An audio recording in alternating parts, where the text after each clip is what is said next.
Buenas tardes, mi nombre es Marcelo Russo y agradezco la invitación para hablar un poco, unos 10 minutos con ustedes al respecto de las posibles variaciones que ocurren en las pruebas de tipificación RH.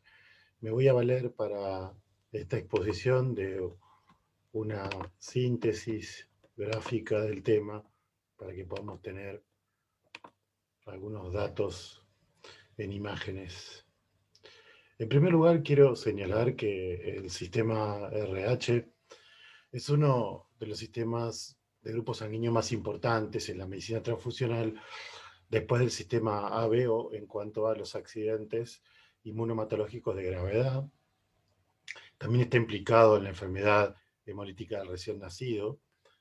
Y se trata de un sistema muy complejo, extraordinariamente polimórfico. La complejidad de este sistema se evidencia justamente en su estructura genómica.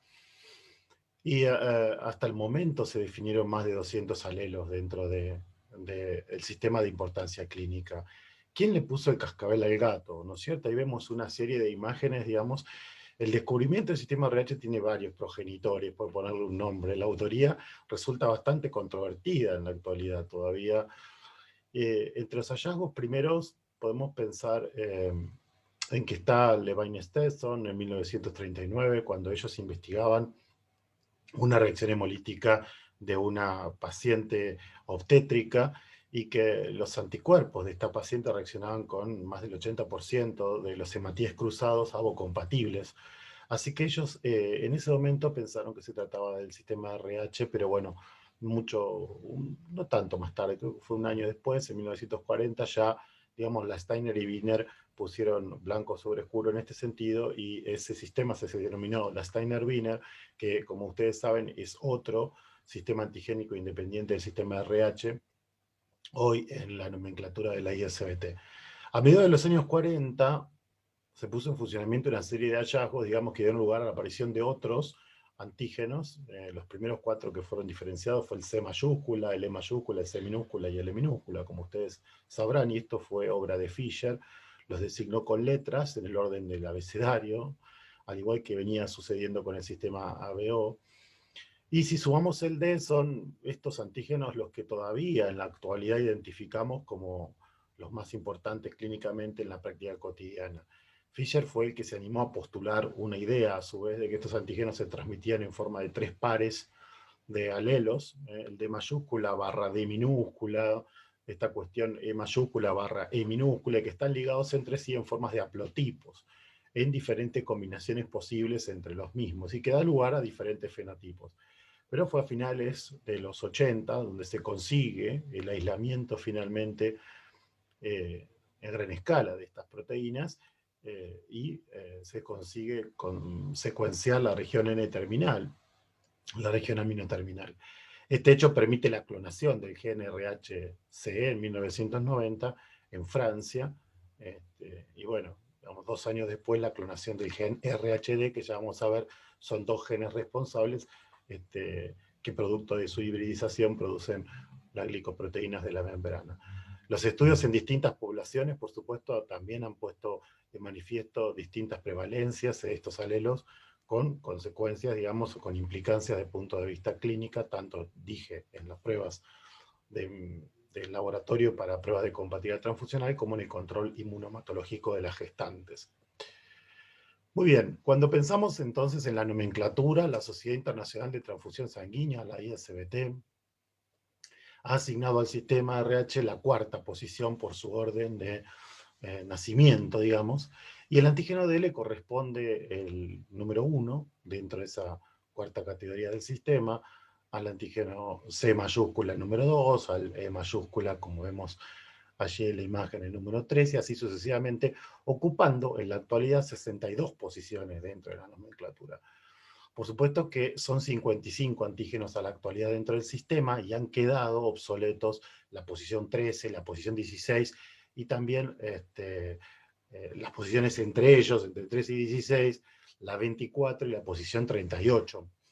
Queda así definido como un sistema de grupos sanguíneos, digamos que está solamente secundado por el MNS, que alcanza 49 antígenos en la actualidad, que como saben ocupa la 2ª posición en la tabla.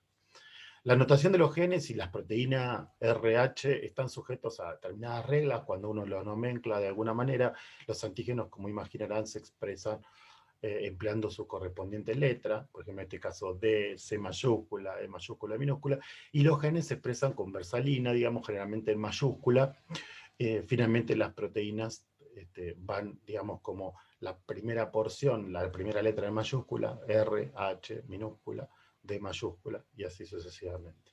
Actualmente continúa siendo habitual el uso de la nomenclatura de Fisher en la escritura ordinaria, cuando nosotros hablamos en forma ordinaria, como la que está expresada allí, y la nomenclatura de Wiener se aplica en el lenguaje oral, por la facilidad que supone definir, digamos, un solo término para un conjunto de antígenos incluidos en un haplotipo. También tenemos que pensar que la distribución negativa del antígeno D va a variar dependiendo del origen étnico de los pacientes, de los donantes, por tanto es tan importante tener en cuenta si yo lo que hice fue, digamos, colocar en resaltado aquellos datos que son realmente diferenciales. Por ejemplo, como vemos en la primera parte, entre esta notación R1, ¿no es cierto?, que contiene el C mayúscula y el D, por eso el R y por eso el 1. En los blancos están el 42%, en los negros el 17%, en los asiáticos el 70%, por lo tanto, estas variaciones son importantes para tener en cuenta.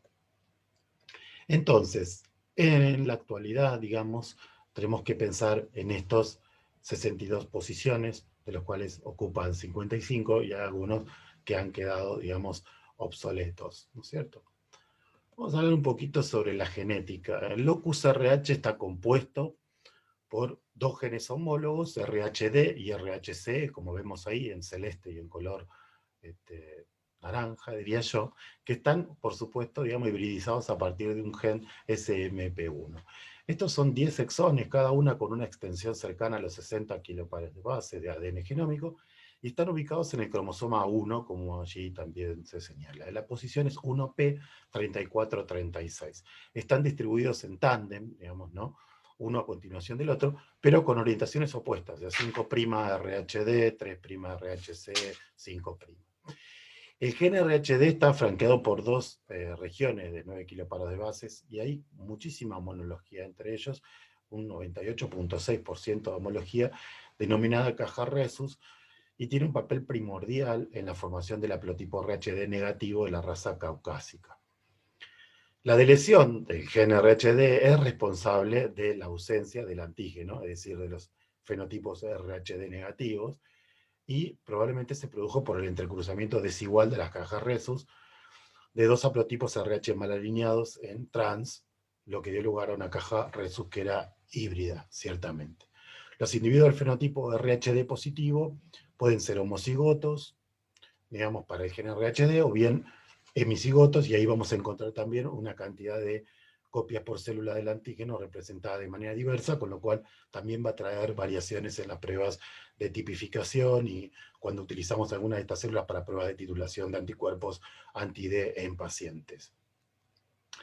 En cuanto al gen RHC, existen 4 formas aléricas de este gen, representados por las letras minúsculas, RHC minúscula, RHC mayúscula y minúscula, y así todas las combinaciones, 4 decía, y los alelos que codifican para el antígeno C mayúscula se diferencian en 6 nucleótidos, 4 aminoácidos de los alelos que codifican para el antígeno C pequeño, aunque parece ser que es la posición aminoácica 103, ya lo vamos a ver, la que determina la especificidad. Los alelos RHE, RHE minúscula, en cambio, se diferencian de un único nucleótido, digamos, y ahí estamos hablando de un cambio de un aminoácido en la posición 226. Muy bien. ¿Cuáles son las proteínas resultantes en este sentido, digamos, ¿no? Entonces ahí vamos a tener una primera proteína RHD y después vamos a ver que también podemos pensar en una proteína RHCE. Cuanto a la proteína RHD, digamos, lo que vemos es que se compone de 417 aminoácidos que difieren entre sí, la RHD de la RHC, 32 a 35 aminoácidos. A lo largo de la proteína se distinguen 6 bucles, 6 loops, como ven ahí, como si fuera un cosido alrededor de una tela, digamos, ¿no? En donde lo que nosotros vemos es que estas proteínas atraviesan la membrana y terminan consistiendo en 12 segmentos, digamos, de la proteína, de manera que los 10 exones dan lugar a una proteína completa. La proteína RH forman un complejo en la membrana de la glicoproteína RHAG, del acrónimo en inglés glicoproteínas asociadas, lo cual en 2008 fue considerada, digamos, también como un sistema independiente del sistema RH, y hoy por hoy ya sabemos que se le asignó el número 30 como sistema al RHAG del acrónimo en inglés glicoproteínas asociadas. El antígeno D está compuesto por numerosos epítopes, ¿no es cierto? Esto ya definido también por Tippett, etcétera, que fueron originalmente definidos, digamos, como aquellos producidos por un individuo D positivo que desarrolla también, digamos, la posibilidad de ser encontrados mediante anticuerpos anti-D. Posteriormente, con la ayuda de los anticuerpos monoclonales, se pudieron evidenciar, primero eran 9 epítopes, bueno, digamos, esto fue a partir de los procesos de investigación, digamos, y decía en ese sentido que Patricia Tippett había hecho también su colaboración, ¿no es cierto?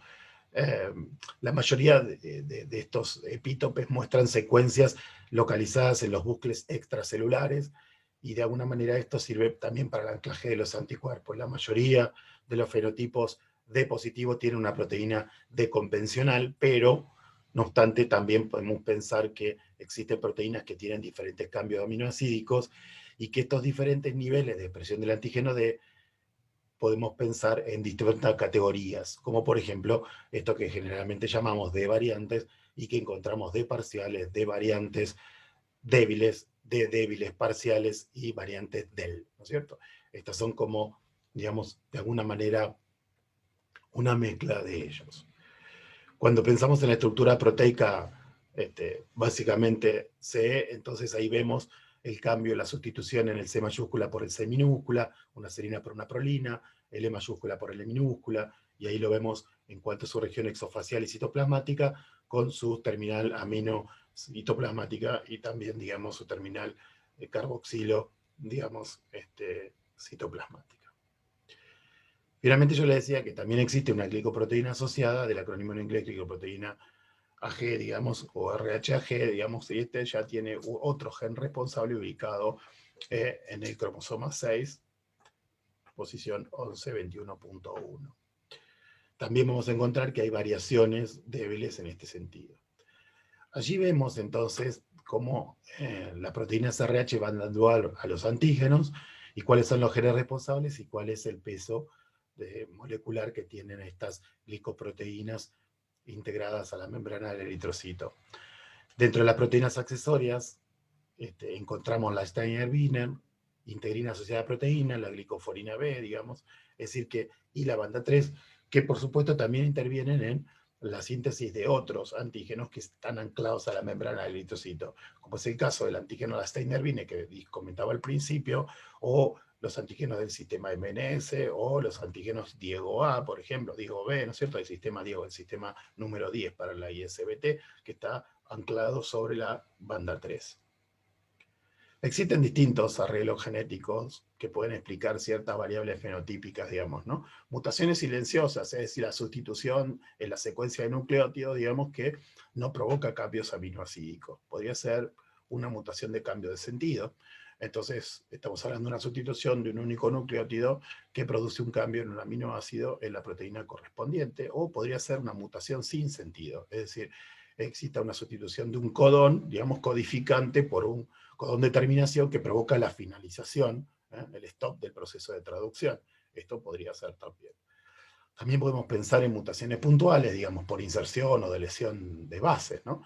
Entonces, si como vemos ahí, pensamos en esto, en una inserción o de lesión de más de un nucleótido, quiere decir que puede afectar varios nucleótidos, un gen entero o un fragmento del cromosoma que puede alterar el marco de lectura de la secuencia codificante. También podría ser el entrecruzamiento o recombinación de secuencias, con lo cual estaríamos hablando del intercambio de material genético que tiene lugar durante la meiosis, ¿no es cierto? En la cual los cromosomas homólogos, digamos, intercambian fragmentos. Este proceso posibilita la aparición de nuevas combinaciones aléricas, ¿no? Bueno, es decir, existen distintos tipos de formas de mutación, digamos, el entrecruzamiento desigual o recombinación homóloga, cuando la combinación ocurre entre secuencias que no pertenecen a un mismo alelo, conversiones génicas, ¿no es cierto? Y ustedes, en este sentido, podrán hacerme las consultas que consideren pertinentes. También tenemos que pensar que existe una cantidad de determinantes antigénicos por célula y que en este sentido, digamos, no todas las células RH, dependiendo de cuál sea, digamos, los antígenos que componen esos haplotipos de los cuales estábamos hablando recién, están presentes en la membrana. En este sentido, una célula que contiene el C mayúscula y el D, como vemos en el punto número 1, tiene entre 9.900 y 14.600 sitios por célula del antígeno D. Pero, sin embargo, una célula que tiene el E mayúscula, el E minúscula, el C minúscula y el antígeno C mayúscula, es decir, todos, un R1, R2, ese sujeto tiene entre 23.000 y 31.000 sitios del antígeno D. Por lo tanto, esto también nos habla de la posibilidad de la utilización de este tipo de células para algunas pruebas, pero ojo con modificar los fenotipos al estado de seguimiento de una titulación de una paciente embarazada, porque obviamente nos va a aumentar el título producto de la oferta antigénica. Lo mismo sucede cuando pensamos en los sitios C en determinadas células, los sitios E minúscula o los sitios E mayúscula. Otra forma, digamos, que también nosotros vemos por efecto de posición, digamos, ¿no? Es decir, en este sentido, digamos, se puede presentar a causa no de una mutación en una secuencia nucleótida, digamos, sino, digamos, por un efecto de posición. Es la disminución de la expresión del antígeno D debido a este efecto. Un ejemplo es cuando el haplotipo, que es, por supuesto, D ausente, ¿no es cierto?, y que tiene C mayúscula y E minúscula, se encuentra en posición trans en relación con un haplotipo que codifica para el antígeno D. Allí, digamos, la observación, digamos, ¿no es cierto?, la observación más frecuente es que este efecto de posición sobre el gen ocurre en individuos que son portadores de R0 o R sub 0 R', digamos, ¿no? Aunque eventualmente también se puede describir en aquellos que son R2, R'. Estas son formas en las cuales nosotros también podemos encontrar variaciones en las pruebas de tipificación y pruebas débiles en este sentido. Si pensamos en el rol biológico de los antígenos de grupo sanguíneo, ustedes saben, es un tema muy importante porque justamente la representación de la glicoproteína de esta, dentro de la membrana eritrocitaria, digamos, habla al respecto de una función biológica que puede llegar a ser, no sé, enzimática, estructural, que puede ser de adhesión, de comunicación, etcétera, etcétera. En este caso estamos hablando generalmente, digamos, de una cuestión de transporte de gases. En el caso de la proteína D se considera en referencia a dióxido de carbono y, digamos, también tenemos que pensar que en el caso del RH estamos hablando de un posible transportador de amonio, digamos, ¿no? La situación RH null, es decir, la deficiencia en la expresión de los antígenos, acompaña generalmente de ciertos rasgos patológicos, por lo cual uno está atento, ¿no? Como la estomatocitosis, por ejemplo, en los sujetos que son RH null, ¿no? Entonces, menos expresión en pacientes que son leucémicos, metaplasia, mieloide, mielofilosis, en pacientes con policitemias, es decir, existen variaciones. Los genes que gobiernan el RH dan lugar, digamos, en este tipo de expresiones inesperadas o menos frecuentes a posibles vínculos, digamos, con patologías. Existen un sinnúmero de técnicas para ir al punto, digamos, que se pueden utilizar para la tipificación, para, digamos, poder conocer el estatus de un paciente o de un donante. Desde técnicas en tubo, en portaobjetos, en cerámicas, el uso de imantación en lugar de centrifugación, mediante el uso de un anticuerpo monoclonal anti-D, pueden ser microplacas en fondos, en U, digamos, con un revelado simplemente en aglutinación, puede utilizarse hasta incluso una ELISA, si uno quisiera. También pruebas de digamos, de gel, ¿no es cierto?, de diversas marcas, digamos, comerciales en nuestro mercado. Y en este sentido podemos diferenciar fundamentalmente cuál es el objetivo de cada técnica en cuanto a la posibilidad de detección de las variantes débiles parciales y débiles parciales de las cuales estábamos hablando anteriormente, digamos, ¿no? En este sentido, hablar de la tipificación de rutina, digamos, no resulta, digamos, muy sencillo a veces en algunos marcos, incluso académicos, pero me parece que no tiene demasiada complejidad si pensamos que la membrana del glóbulo rojo expresa cualitativamente o cuantitativamente menor o mayor concentración de epítopes y de antígenos en particular, ¿no es cierto? Es del D. Entonces, la dicotomía de débil, de parcial, tiene en realidad límites, digamos, que no serían tan confusos a la hora de los ejercicios de transfusionales o de tratamiento de pacientes obstétricas con prevención, profilaxis RH, pero sí desde el punto de vista a veces académico, o si el sistema de salud tiene un sistema de tipificación D muy variante, entonces el paciente viene de otra institución tipificado con un reactivo inadecuado, con una categoría inadecuada. Los glóbulos rojos, que son portadores del D débil que vemos ahí, poseen un menor número de sitios antigénicos en los eritrocitos D positivos, ¿no es cierto? Entonces, históricamente a esto se agregaba una fase antiglobulínica, lo que se llamaba DU, digamos, y terminaba demostrando que el sujeto era D positivo o la sujeto era D positivo. Actualmente esta clasificación depende de la avidez de los anticuerpos monoclonales y de su especificidad por ciertos epitopes en particular. Los alelos D débiles, digamos, son muchísimos, muy variados, digamos, en la actualidad. Hay más de 200 alelos clasificados, digamos, variantes. Y estos cambios tienen que ver con dominios que son intracelulares, de transmembrana, generalmente, a diferencia de cuando hablamos de los D parciales, en donde ocurren generalmente en el lado exofacial de la membrana, digamos, y alteran la integridad de la membrana. De alguna manera también afectaría la integración con la glicoproteína que antes mencionábamos, la glicoproteína accesoria RHAG. La identificación molecular permitió clasificar, por supuesto, estos, y se le pusieron números, ¿no es cierto? Ahí lo que estamos viendo es el código de una sola letra para los aminoácidos con el aminoácido tipo salvaje que está a la izquierda, ¿no es cierto? R114W, por ejemplo, como ejemplo, ¿no? Entonces, generalmente los alelos del tipo débil, decía, y por ejemplo el 1 y el 3 se encuentran en un haplotipo R1, están asociados a la expresión del antígeno C mayúscula. Bueno, hay ciertas relaciones, ¿no? El tipo débil 2 forma parte del haplotipo R2, está asociado a la expresión del E mayúscula. Pero bueno, en este sentido, digamos, no voy a aumentar más la complejidad desde el punto de vista académico para que se comprenda de qué estamos hablando, ¿no es cierto? En cambio, cuando pensamos en un sujeto D parcial, como en este caso, digamos, ya vemos que las modificaciones ocurren mayoritariamente en el lado exofacial. Y ahí los glóbulos rojos se caracterizan por la ausencia de uno o más epítopes del antígeno D. Es una variación de naturaleza, digamos, cualitativa. Pero también podría darse la mezcla de una variación cualitativa más una variación cuantitativa. Por supuesto, acá estamos frente a una situación en la cual el sujeto puede aloinmunizarse ante antígenos que son D normales, ¿no es cierto? Si este sujeto es un D parcial, puede inmunizarse a un D normal, digamos, ¿no? Puede reaccionar de forma débil con anticuerpos anti-D o puede no reaccionar si el anticuerpo anti-D no tiene las características para poder reconocer los epítopes que están allí presentes. Por ejemplo, el D6, la variante D6, que es a lo que generalmente nosotros después terminan nomenclados los reactivos, ¿no es cierto? D6 positivos, D6 negativos, es porque justamente, digamos, es la más frecuente de todas las variantes D parciales que han sido reportadas, con una incidencia que está en 1, digamos, en 2000, 1 en 5000 en poblaciones europeas, con lo cual, digamos, es un tema que motivó, digamos, el desarrollo de la industria en este sentido.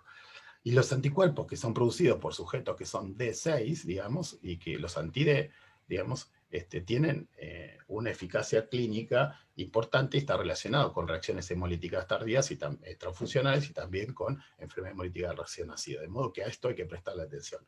Lo que vemos allí son posiblemente una de las variedades o un esquema de la mayor parte de las variedades que existe de los D parciales, digamos, como ven ahí, y cuáles son los productos modificados dentro de cada uno de los exones que antes había mencionado que forman parte de la herencia del sistema. Allí vemos que también pueden existir variaciones, digamos, de empalme, digamos, o cambio de sentido, sustitución o mutación puntual en el caso de las variantes de la glicoproteína RHAG.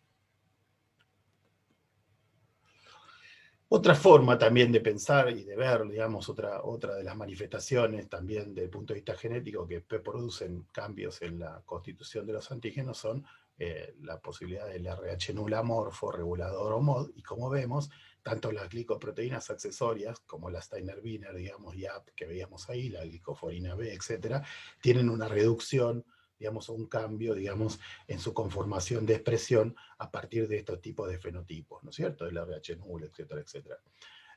los individuos que son del fenotipo null son excepcionales, ¿no es cierto? Pero se caracterizan porque hay ausencia aparente del sistema RH en la membrana. Estas personas, cuando se inmunizan, producen anticuerpo que se llama anti-RH29, calculo que alguno de ustedes se lo recordará, que reacciona con todos los hematíes, digamos, excepto con los del mismo fenotipo.